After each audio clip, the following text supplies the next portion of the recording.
Assalamualaikum warahmatullahi wabarakatuh. Alhamdulillah hamdan katsiran thayyiban mubarakan fihi kama yuhibbu rabbuna wa yarda. Asyhadu an la ilaha illallah wahdahu la syarika lah wa asyhadu anna Muhammadan abduhu wa rasuluh alladzi la nabiyya wa rasul ba'da. Baik anak-anak semua kelas 12 dimanapun berada, pada pertemuan kali ini kita akan belajar bersama tentang mata pelajaran SKI Sejarah Kebudayaan Islam.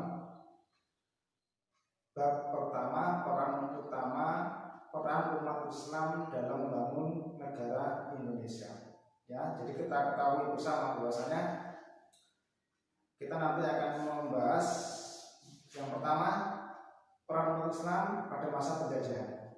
Ya, jadi ketika masa terjadi penjajahan, umat Islam itu berperan seperti apa? Yang dilakukan itu bagaimana umat Islam terhadap penjajah. Kemudian peran umat Islam pada masa kemerdekaan. Ya, jadi ketika terjadi kemerdekaan tahun 1945, umat Islam itu mengisi apa tentang kemerdekaan itu? Apa kiprahnya terhadap pembangunan Indonesia di awal-awal terbentuknya? Kemudian peran Islam pada masa pembangunan. Nah, setelah selesai merdeka, tidak jauh-jauh berlalu, peran umat Islam itu apa? Nah, kita akan bahas satu demi satu. Pada kesempatan kali ini kita menggunakan buku yang sudah kita ketahui bersama, yaitu buku SKI keluaran dari Akila seperti ini. Mungkin nanti anak-anak ketika sudah masuk ke kelas offline akan belajar bersama dengan buku ini.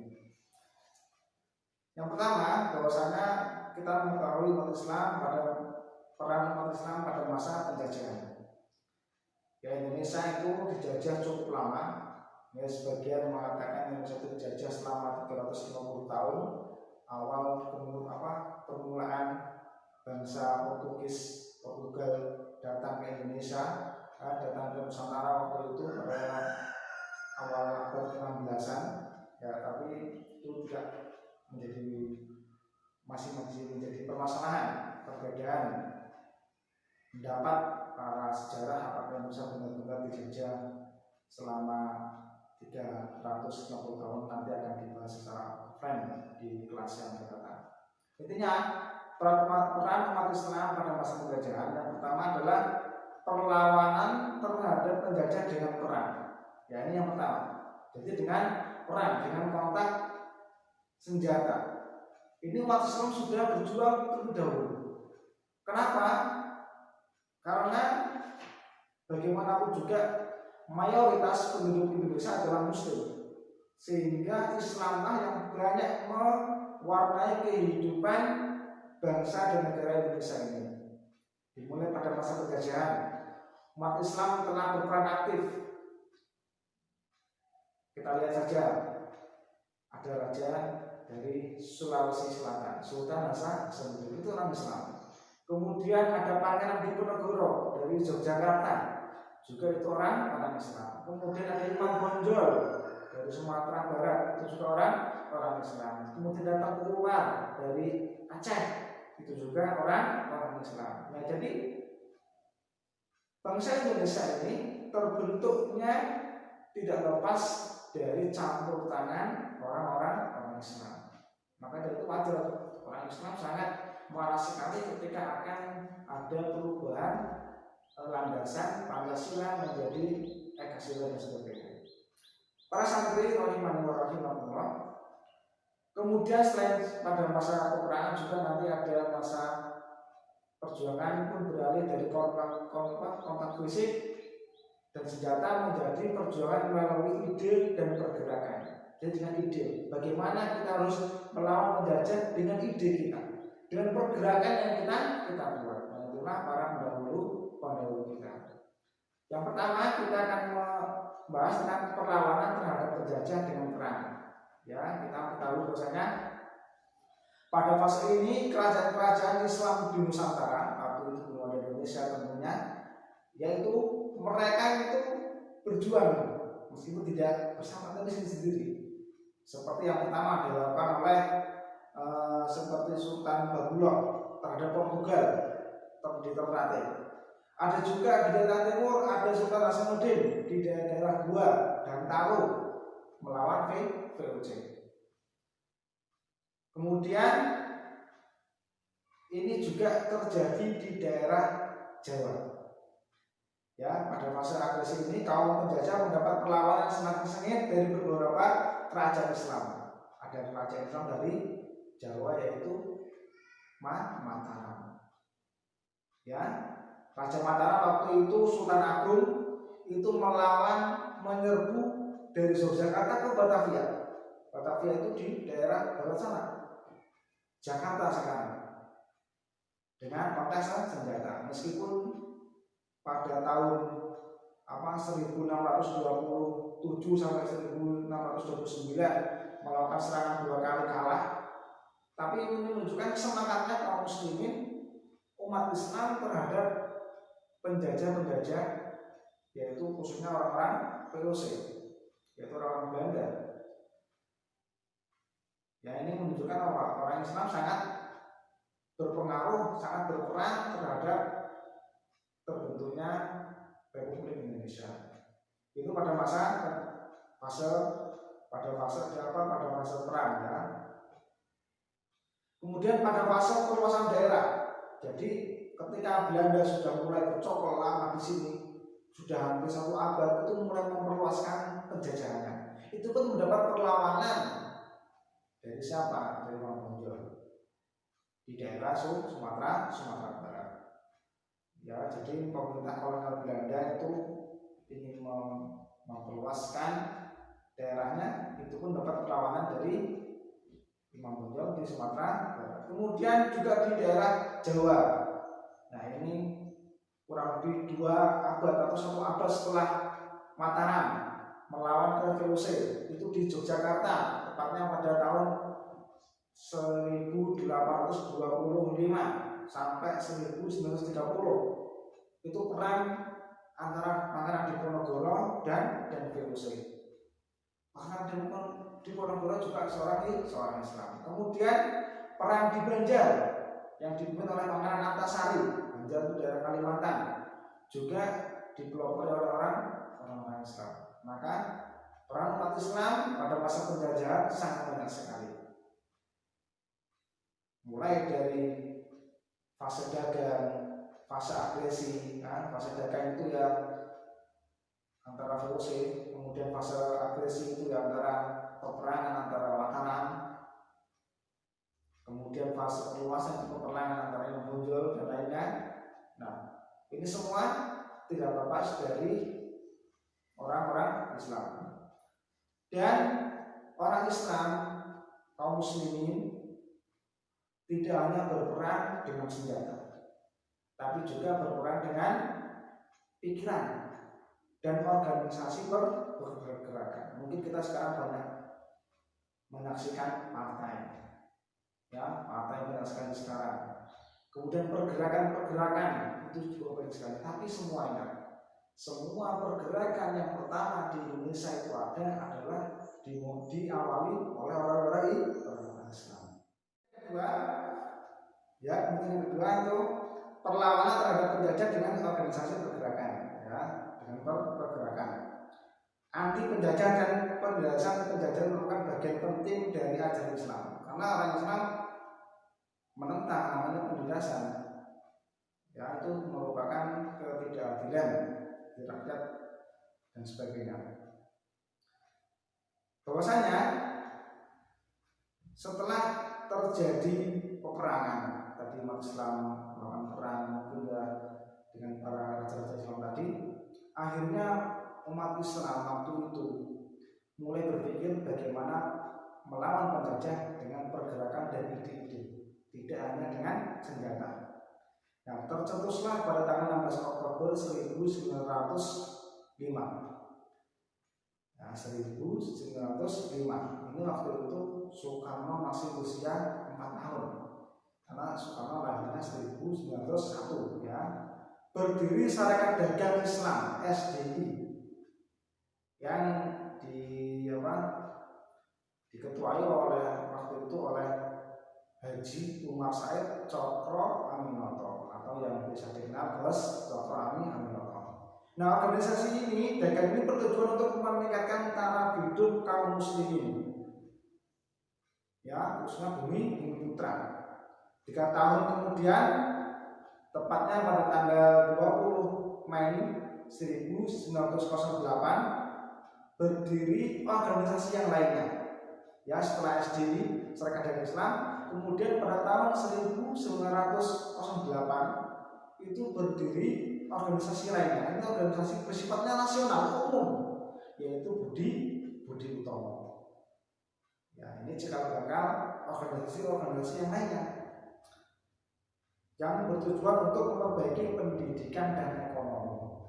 Kalau tadi SDI bertujuan apa? Untuk meningkatkan taraf hidup kaum muslimin dan umumnya orang masyarakat Indonesia. Kalau Budi Utomo bertujuan apa?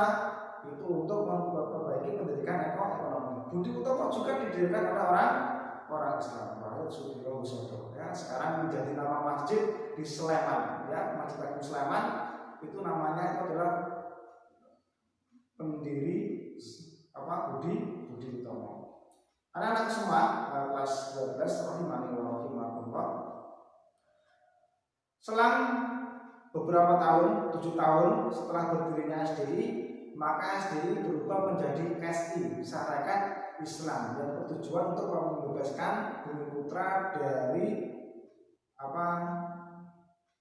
kemelaratan dan kebodohan. Yang intinya bahwasanya dua organisasi ini yang dipelopori oleh umat Islam, kaum muslimin, itu menjadikan pencetus organisasi lainnya. Tidak ketinggalan juga di tahun-tahun setelahnya bermunculan organisasi sosial dan budaya yang mengakar pada Islam. Contohnya seperti Muhammadiyah yang didirikan oleh Kiai Haji Ahmad Dahlan di Yogyakarta, yaitu pada tahun 1912. Ya, hanya berselang beberapa tahun dari Budi Utomo. Kurang lebih 4 tahun setelah Budi Utomo berdiri, Muhammadiyah berdiri. Kemudian ada Persis di Jawa Barat yang didirikan 11 tahun setelah Muhammadiyah, yaitu 1923. Ada juga nanti dari Jawa Timur keluar organisasi Islam juga yang didirikan oleh Kiai Haji Hasyim Asy'ari, yaitu Nahdlatul Ulama 1926 Masehi dan lain sebagainya. Ada Majelis Islam ala Indonesia. Ya, ini juga adalah organisasi tersebut ikut membagikan kesadaran umat Islam baik secara spiritual, intelektual maupun sosial kultural. Ya, jadi umat Islam itu sangat banyak sekali jasanya, perlawanan terhadap penjajah baik dengan perang maupun dengan ide. Maka kita sebagai umat Islam harus semangat. Ya, karena sejarah membuktikan baik yang di Indonesia maupun di dunia, umat Islam itu sangat berperan sekali dalam menegakkan keadilan. Anak-anak semua, ya, setelah peran umat Islam terhadap penjajah dan pergerakan, maka peran umat Islam terhadap masa penjajahan Jepang. Ya, jadi Jepang kan terakhir menjajah Indonesia itu pada tahun 1942 Masehi. Nah, ya, umat Islam juga berperan penting di akhir penjajahan yang ada di Indonesia. Berarti di akhir penjajahan berarti secara tidak langsung umat Islam juga membentuk dasar-dasar undang-undang yang ada di Indonesia. Pembentukan bagaimana negara ini akan terjadi. Ya, salah satunya adalah waktu itu Jepang memberikan kelonggaran kepada Indonesia dengan membuat Departemen Agama. Ya, Departemen Agama ini waktu itu pertama itu dipimpin oleh tentara Jepang, tapi nggak nyambung, sehingga yang bernama Kolonel Hori. Ya, sehingga waktu itu Departemen Agama itu dilanjutkan kepimpinannya oleh orang Indonesia, dan itu orang Islam yang bernama Profesor Husein Joyo di Diningrat.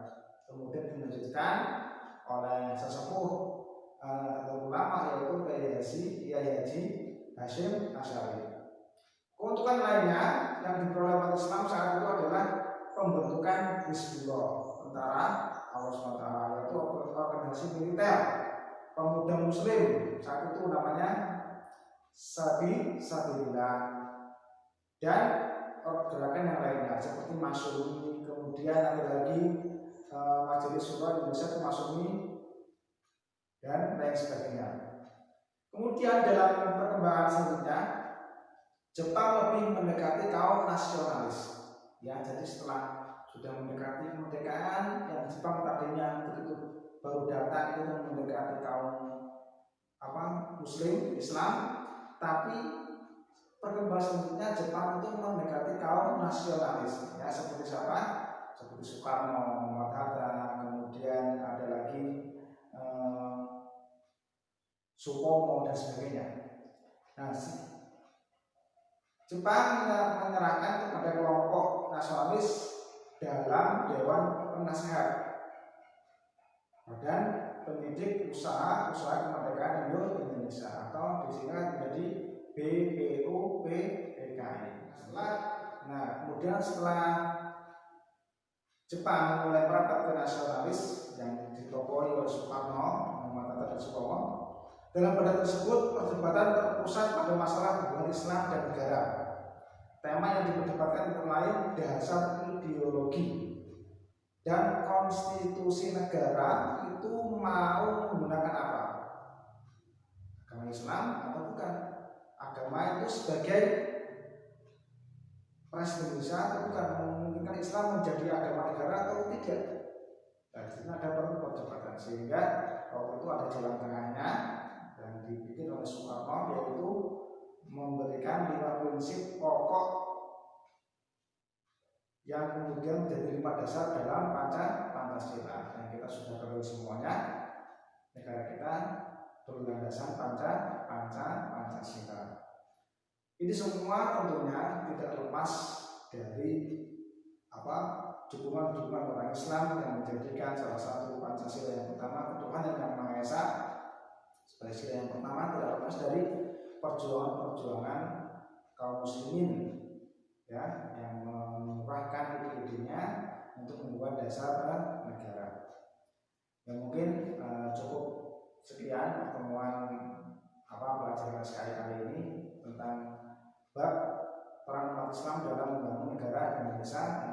Kita banyak sekali sebenarnya, mungkin anak semua bisa mencari sendiri selagi di rumah, bisa mencari di internet tentang perkembangan tentang kiprahnya umat Islam dalam membangun negara Indonesia. Insya Allah pada pertemuan yang datang kita akan membahas tentang peran umat Islam di masa kemerdekaan. Ya, setelah kemerdekaan apa peran umat Islam dalam membangun negara ini.